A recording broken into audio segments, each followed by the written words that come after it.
Distinguished guests and professional colleagues, I am deeply honored to stand before you today for the investiture as the third chairman of our district society. Permit me to add that this is a realization of one of my dreams. It is against this background that I humbly accept the responsibility to serve as the third chairman of ICAN, Lekki and District Society. Welcome to ICAN Lekki District, second anniversary and third investiture. I think it's about perseverance, it's about the attitude, and it's about the willingness to serve. So just one day on a Zoom call, there was a need for a general secretary, and I made myself available. And since then, it's been a roller coaster.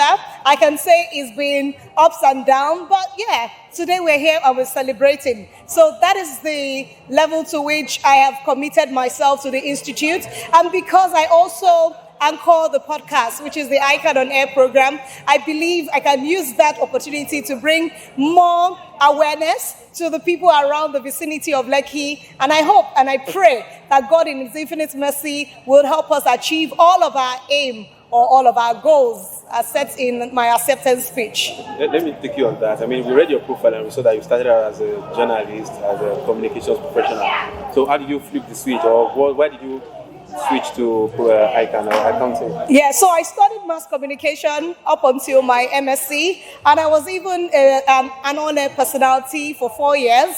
But there was a need I did my NYC in Lagos State Internal Revenue, where then it was required for me. So they needed someone in audit. And then I switched career while I was in audit unit. A manager from KPMG just came and said, how can you be the best graduating students in mass comm broadcast and you are here? Send your CV, and that was how I got into KPMG with different levels of interview. In fact, I got through 5 levels of interview to get into KPMG. But in KPMG, you're mandated to write ICAN. So I wrote the ICAN. It was tough, I can tell you. It was smashed, like I had back and forth. But I thank God, after KPMG, I then moved to Andersen. And, it's been God all the way. And now I am a full accountant, and I'm proud to be one, and also a full chartered accountant.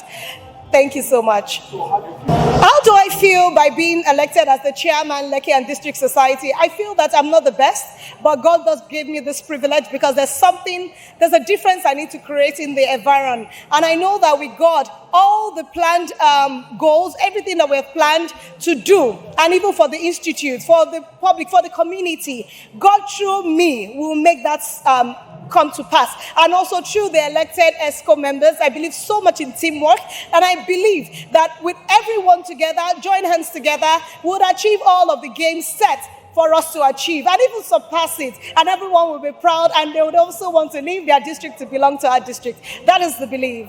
So in my acceptance speech, I mentioned that I'm going to empower the young accountants. We are going to, because we have the Catch Them Young program. So with that Catch Them Young, you go to schools and you empower people, undergraduates, and even let them know what it means to be chartered accountants. And also, we're going to acquire a property for the district, because as we speak, we're just managing a small office space. It is our joy to have our own space where we can also be landlords and be generating revenue for us to carry out the CSR and other programs that we have in mind. We would also make transportation possible through, we will acquire a means of transportation, a vehicle that would help us move from all these points of CSR and also meeting people, and also ensuring that there's no constraint when it comes to transportation and moving to your destination, and also going for the conference, which is where we empower ourselves, capacity building, trainings go on there,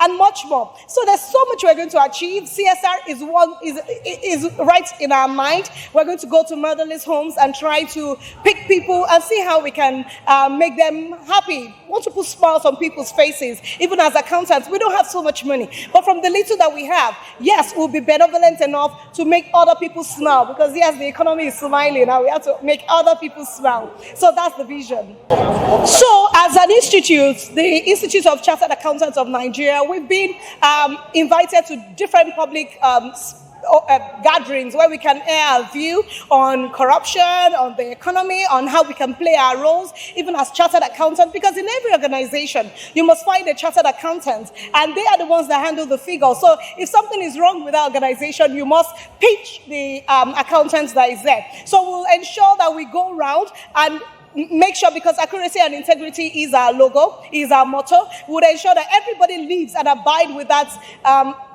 accuracy and integrity. And also would ensure, because we do a lot of meetings with the president, that is president of Nigeria, and also with the ministers, with the people that can make the policy happen. And we are also part of the policy and economic change that can happen to Nigeria and even across the world. So we'll continue to nurture our voice and let people hear our voice as chartered accountants, because it's not easy to be chartered accountants. I'm sure all our journalists here would we pride ourselves as the one that can speak and the government will listen. So yes, we would submit our voices in paper form and even in any verbal or articulate way we can do it, and ensure that government listens. And that is what we want to do. Let them listen to us, hear the cry of the people, and make sure everyone is happy with the economy and with Nigeria.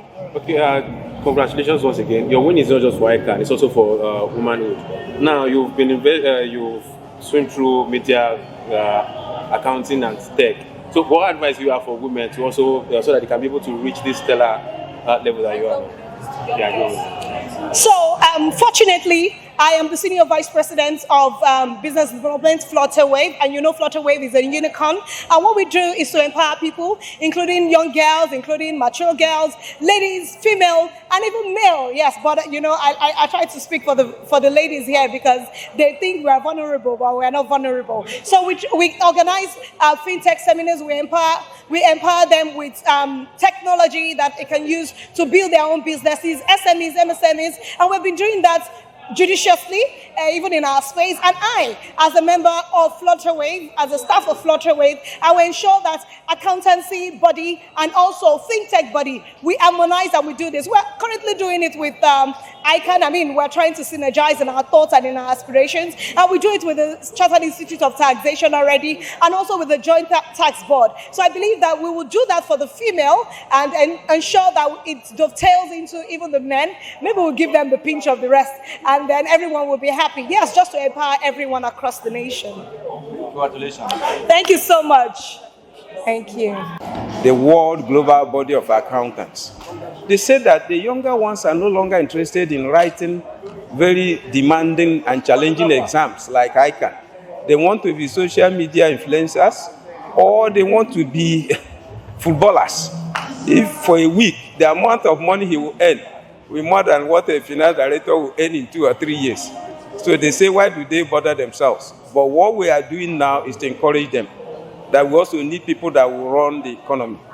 Everybody cannot be a social media influencer. Even if you're a chartered accountant and you're a social media influencer, you add more color to it. Everybody will not be a footballer. If you're a footballer, it's just for a short time. By the time you get to age 35, 40, that is gone. So we also want you to have a profession that you can call your own. That will enable you to contribute to your quota to the society at large. Well, the issue is that take-home pay should be able to take people home. So both the government and labor,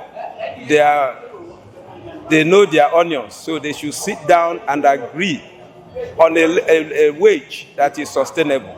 Not just to agree on one, but it has to be sustainable, and it has to be to the benefit of both the government and the labor.